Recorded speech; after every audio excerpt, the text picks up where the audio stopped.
Maulaya salli wa sallim daiman abada ala habibika khairil khalqi kullihim. Waalaikumsalam warahmatullahi wabarakatuh.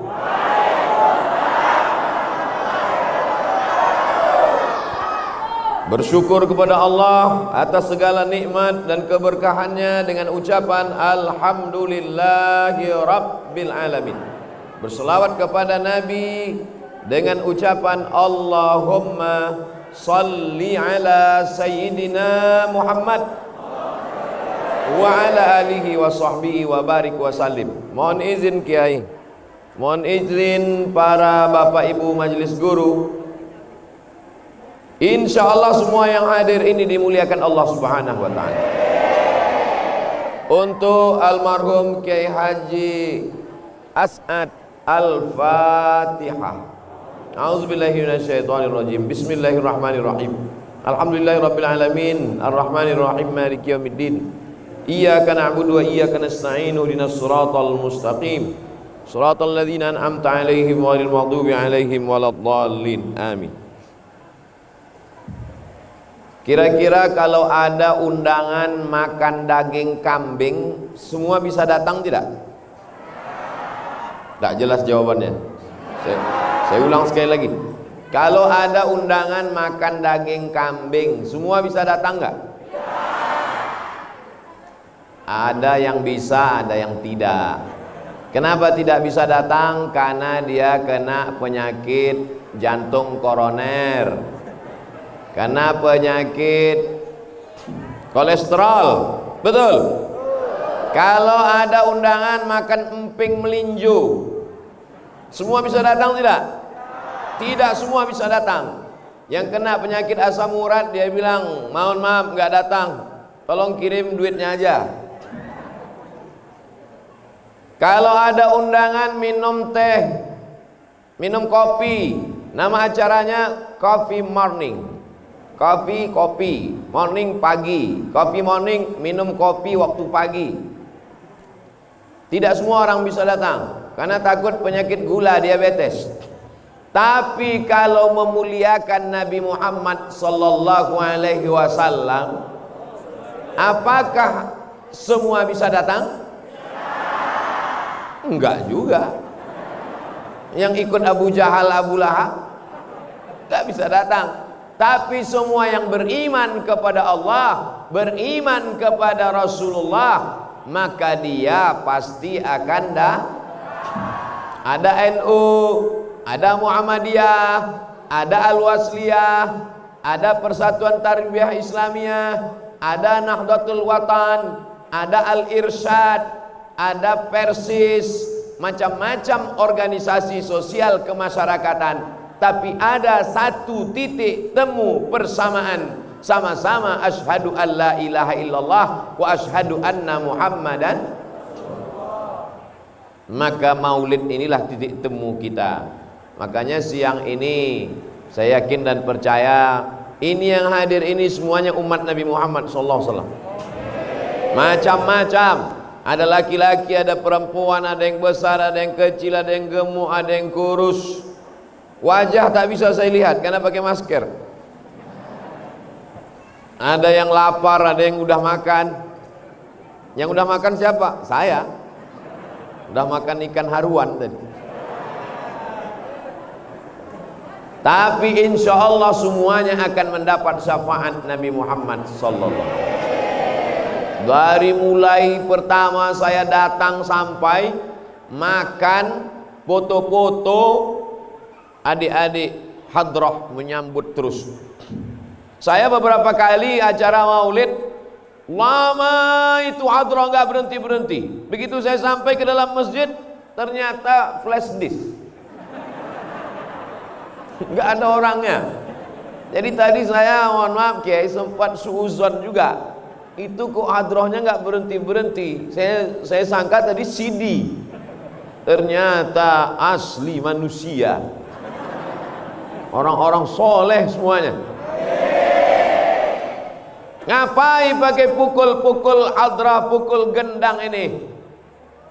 Ada seorang perempuan, dia bernazar, nanti kalau Muhammad sallallahu alaihi wasallam menang perang, aku akan pukulkan gendang. Ternyata Nabi sallallahu alaihi wasallam menang.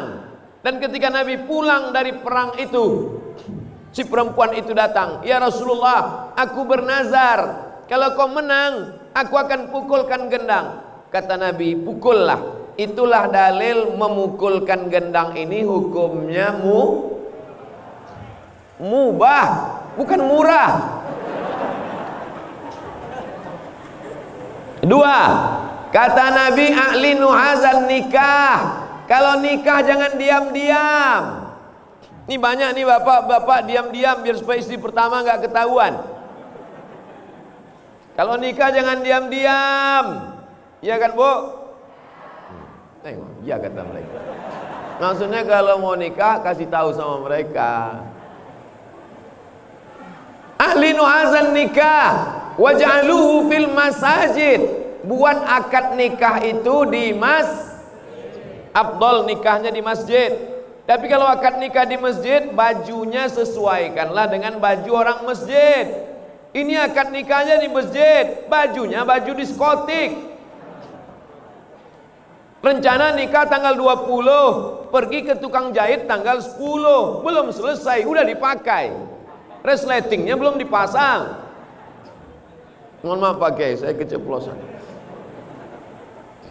Ahlinu hazan nikah, nikah jangan diam-diam. Waj'aluhu fil masajid, buat akadnya di masjid. Wadribu alaihi biddufuf, pukulkan gendang. Itulah dalil boleh mukul gendang dalam masjid. Dalil ketiga, ketika Nabi sedang duduk, ternyata ada pemuda-pemuda dari Habasyah.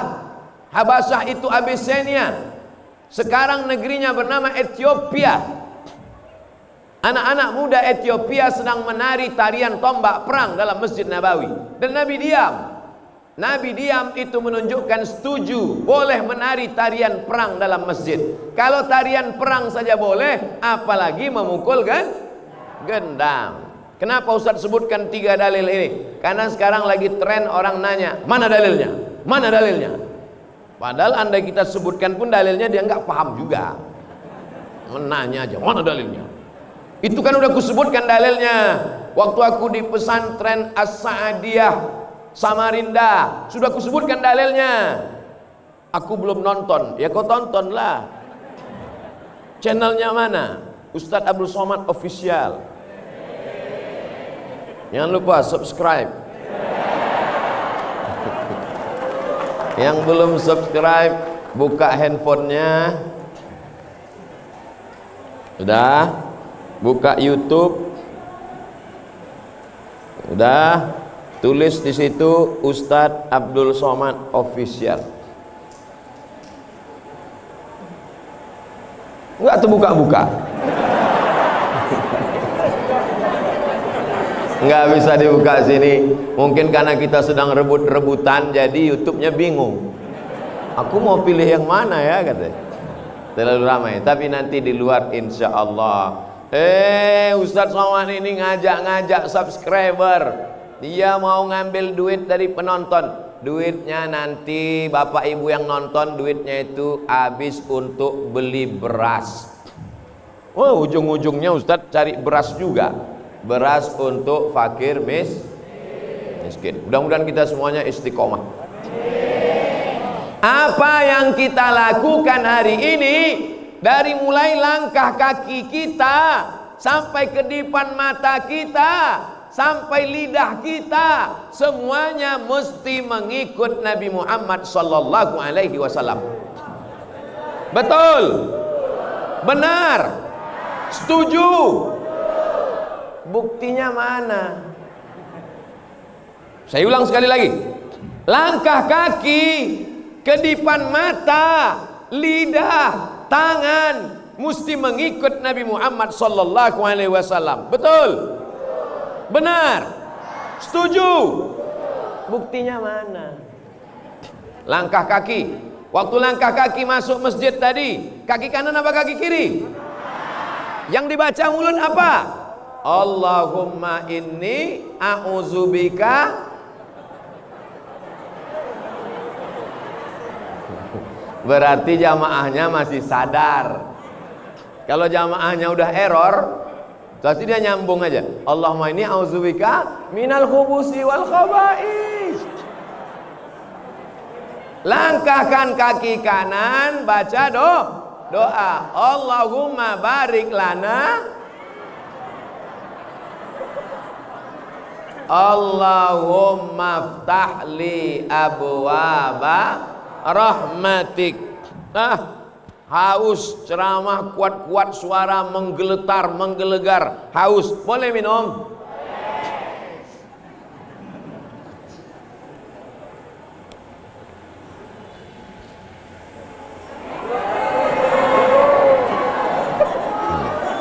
Nampak? Inilah umat Nabi Muhammad SAW.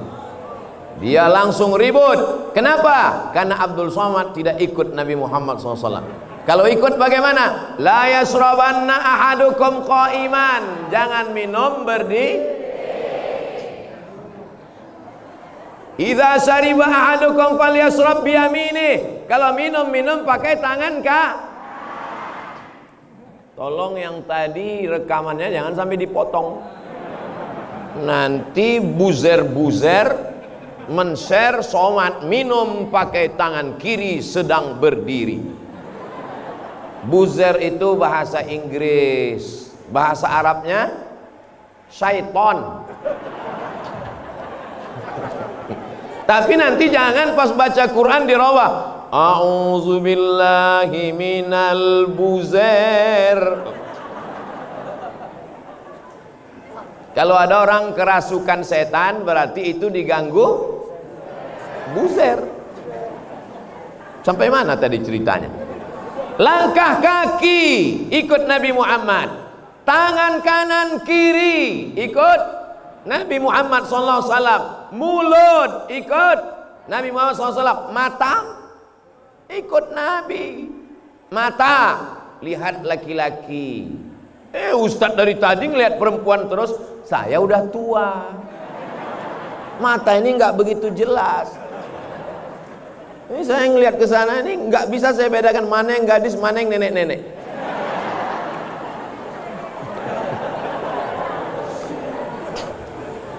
Dulu kalau saya ceramah kameranya satu. Sekarang di pesantren Sa'diyah di jendela kamera semua. Masya Allah, luar biasa. Insyaallah tabarakallah.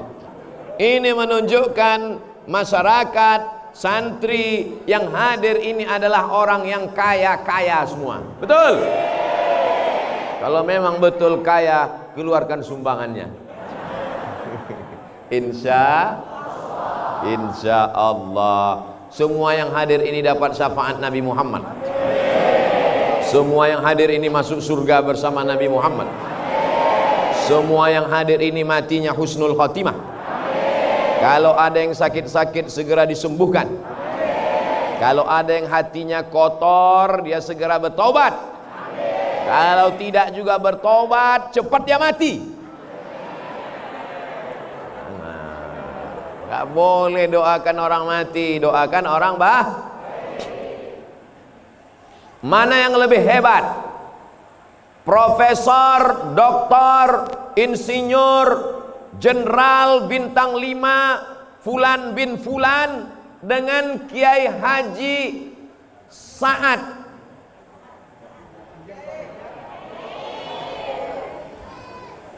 Almarhum Kiai Haji Sa'ad Ijan Saleh. Hebat tidak Kiai Sa'ad? Hebat. Dari mana hebatnya Kiai Sa'ad? Kiai Sa'ad mau hidup sampai hari kiamat. Betul? Ini jamaah ini betul-betul aja. Betul kata Ustaz? Betul? Betul kan? Kiai Sa'ad udah meninggal kan? Tapi Kiai Sa'ad tetap hidup sampai hari kiamat. Mana buktinya? Buktinya hari ini semua kita yang ada di masjid ini, semua kita yang beramal soleh ini, pahala kita mengalir kepada almarhum Kiai Sa'ad. Ada hari ini orang hidup tapi pahalanya nggak jalan. Ada orang meninggal pahalanya jalan. Saya ulang sekali lagi, ada hari ini hidup di atas tanah pahalanya nggak jalan, tapi ada orang sudah meninggal pahalanya jalan. Pilih mana? Mau hidup nggak jalan atau udah meninggal tetap jalan? Bingung. Semua yang hadir ini hidup dan pahalanya jalan. Tapi yang nongkrong-nongkrong di warung kopi nggak jelas ujung pangkalnya, ngobrol perkara yang tidak mendekatkan diri kepada Allah, maka amalnya orangnya hidup tapi nggak jalan. Kiai Sa'ad sudah meninggal dunia, pahalanya jalan apa nggak jalan? Berapa kali sehari jalan pahalanya? 24 hours guys, 24 jam. Karena santri di pesantren ini tetap belajar 24 jam, betul? Mana yang santri? Angkat tangan santri. Santri jawab jujur ya. Kalian belajar 24 jam? Enggak. Tadi katanya mereka tidak belajar 24 jam. Tapi alumni pesantren Sa'adiyah sudah menyebar ke seluruh dunia, maka seluruhnya beramal tidak putus, 24 jam amal mengalir ke alam barzah. Kuburnya terang benderang, kuburnya sejauh mata memandang, kuburnya lapang. Mau? Syaratnya ikut syariat Nabi Muhammad sallallahu alaihi.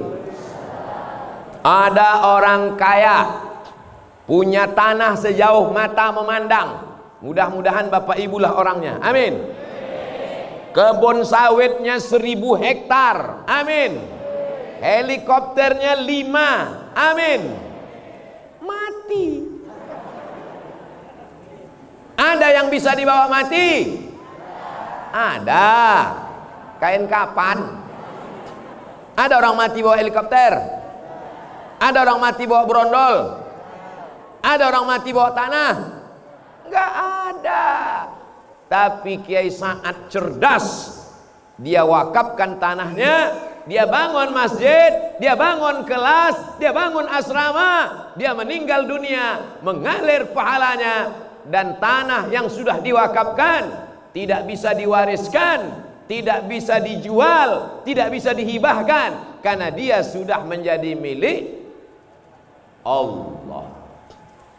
Maka pelajaran dari Kiai Sa'ad, santriwan santriwati, semua yang hadir ini, insya Allah semuanya orang yang kaya raya punya tanah. Kalau sudah punya tanah, nanti bangunlah sekolah Islam, TK Quran, SD Quran, SMP Quran, SMA Quran. Setuju? Doakan supaya semua yang hadir ini bisa buat sekolah Islam. Komunis merajalela, sekuler sudah berkuasa, liberal sudah hebat, Syiah sudah di mana-mana. Tidak ada yang bisa melawan semua ini kecuali Ahlus Sunnah wal Jamaah. Maka insya Allah alumni pesantren Sa'adiyah, mereka ini yang akan memperjuangkan Ahlus Sunnah wal Jamaah. Anda yang sudah mendaftarkan anaknya ke pesantren Sa'adiyah, alhamdulillah. Yang sudah ku kasih tahu belum juga mendaftarkan, sudah ku kasih tahu nggak mau tahu juga, daftarkan anak Anda ke pesantren Sa'adiyah sebelum tanggal penutupan berikut ini. Potong videonya 1 menit, nanti saya kirim ke Instagram Abdul Somad Official Contreng Biru. Apalah itu Instagram Ustaz Somad itu? Isinya endorse saja.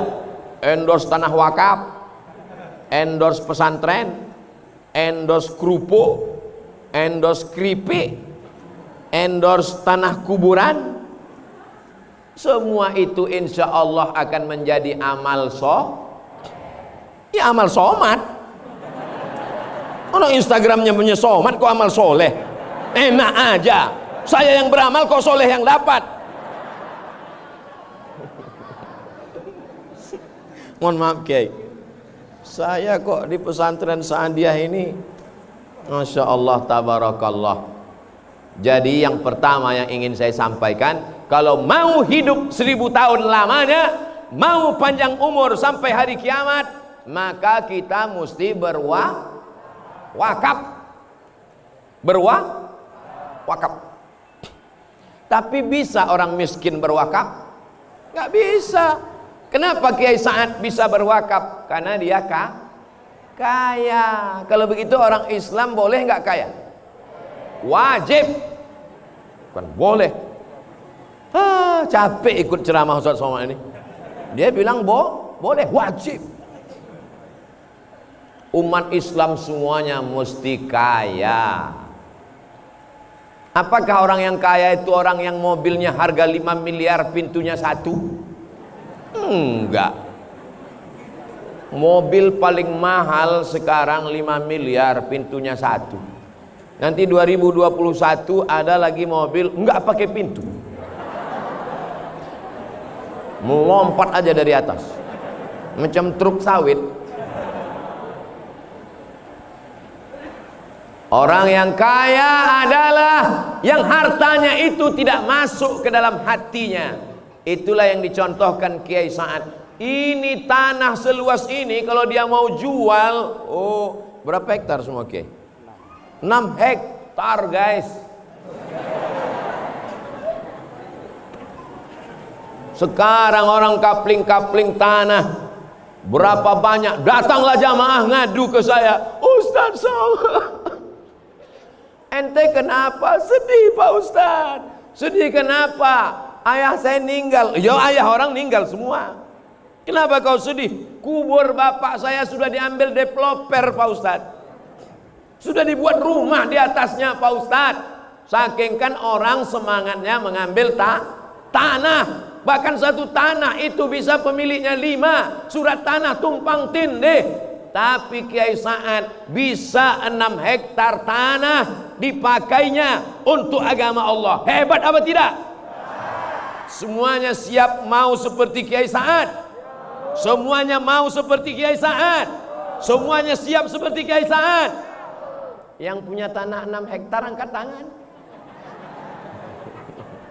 Insya Allah. Kira-kira kalau ada orang punya tanah 6 hektar, bisa nggak dia berwakaf 6 hektar? Ya nggak bisa. Kalau 6 hektar diwakafkan 6 hektar, habis lah. Itu menunjukkan berarti tanah dia lebih banyak. Tanah sana, tanah sana, tanah sana. Ada orang di India tanahnya banyak. Siapa namanya? Tuan Takur. Mudah-mudahan semuanya jadi tuan tanah. Ini santri yang permisi sedang mengurus surat tanah. Nggak apa-apa. Kalau mau pipis boleh. Daripada kencing di masjid, nggak boleh. Saya ceramah tuh kadang keluar begitu aja dari mulut. Tak ada yang saya rencanakan. Mudah-mudahan anak kita tidak tersinggung dengan ucapan saya. Saya nasihatkan adik-adik. Saya bayangkan kalau mereka tadi nanti jadi presiden. Yang 2 tadi, satu jadi presiden, satu jadi wakil presiden. Aminkanlah. Kelihatan nggak setuju. Mereka jadi presiden, jadi wakil presiden tahun 2050. Sebagian ibu-ibu sudah meninggal. Saya masih hidup. Waktu itu mereka bicara di istana. Apa kata dia? Bapak wakil presiden, ya Pak Pres, kita dulu waktu di pesantren Saadiah, waktu permisi pipis dibilang Ustaz Somad ngurus surat tanah kan, katanya. Iya, ayo kita cari Ustaz Somad, kita masukkan dia ke dalam penjara bawah tanah. Maka saya mohon maaf. Insya Allah selama saya tausiah nggak ada yang tersinggung kan? Saya ulang sekali lagi, selama saya tausiah nggak ada yang tersinggung kan? Alhamdulillah. Soalnya di beberapa tempat ada yang tersinggung, pulang meninggal.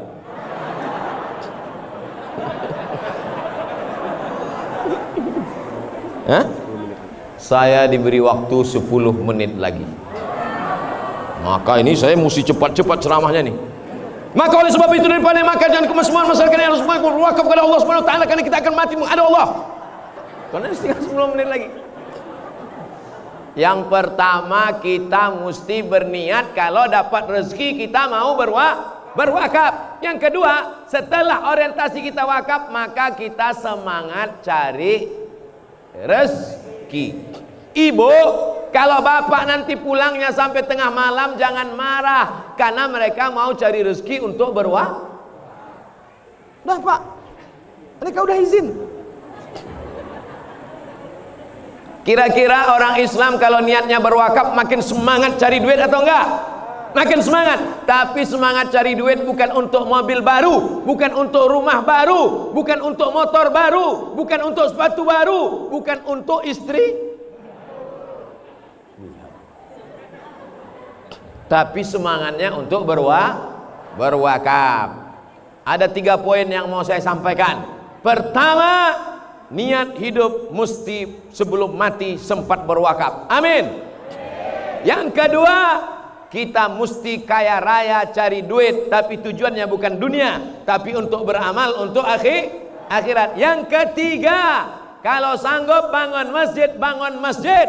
Kalau nggak sanggup bangun masjid, makmurkan masjid dengan sholat berjamaah. Hari ini semuanya hadir di masjid. Masjid apa namanya Pak Kiai?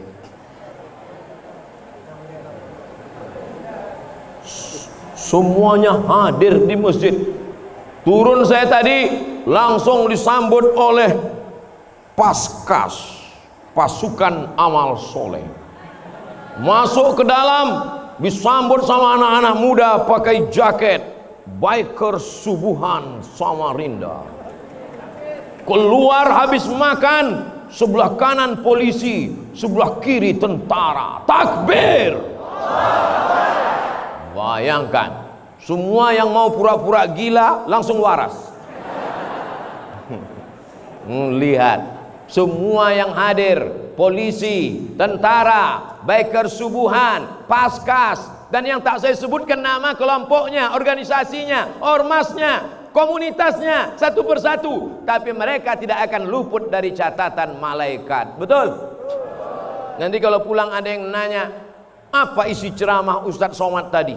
3. Yang pertama, sebelum mati mesti berwakaf. Yang kedua, kita bisa berwakaf kalau kita kaya raya. Yang ketiga, kalau mampu bangun masjid, bangun masjid. Kalau belum mampu bangun masjid, makmurkan masjid dengan apa? Sholat berjamaah. Gimana supaya anak-anak mau ke masjid ramai? Siapkan telur ayam. Ini telur ayam. Saya tadi waktu duduk ngelihat ini, terbayang waktu kecil. Saya dulu kemana aja mak saya pergi ikut. Saya anak pertama, adik saya 1 laki-laki, 2 cuman 1 saudara kandung. Kemana aja mak saya pergi ikut. Maulidan, solawatan, tahlilan, barzanjian, ikut. Mau ngejar apa? Telur ayam. Saya sangka tradisi telur ayam itu cuma ada di tempat kami di Sumatera. Rupanya sampai di Kalimantan tetap telur ayam. Alhamdulillah, nampaknya sepele. Bagi kalian ini telur ayam biasa, tapi bagi anak-anak, berapa anak-anak yang sudah nangis minta telur ayam? Telur ayam, mas. Telur ayam. Sabar, nanti akan dibagi telur ayam. Inilah yang akan menyelamatkan di hadapan Allah. Betul? Apa beda telur ayam ini dengan telur ayam yang ada di Sumatera? Ini telur ayam NKRI. Merah darahmu, putih tulangmu. Kau potong ayam itu, akan kau lihat merah putih di dalam. Darahnya merah, tulangnya putih. Kecuali ayam yang semuanya hitam, namanya ayam cemani, bukan ayam Afrika. sepele, remeh-temeh, tapi ini adalah amal yang luar biasa. Mudah-mudahan apa yang kita lakukan ini semuanya dapat pahala catatan amal soleh di sisi Allah. Mudah-mudahan para kiai kita, tuan guru kita panjang umur sehat badan. Santriwan santriwati kita makin betah di pesantren, semangat sampai tamat kelas 6. Habis itu lanjutkan ke Kairo Al-Azhar Mesir. Setelah itu pulang mengabdikan ilmunya ke Samarinda dan ke seluruh Republik Indonesia.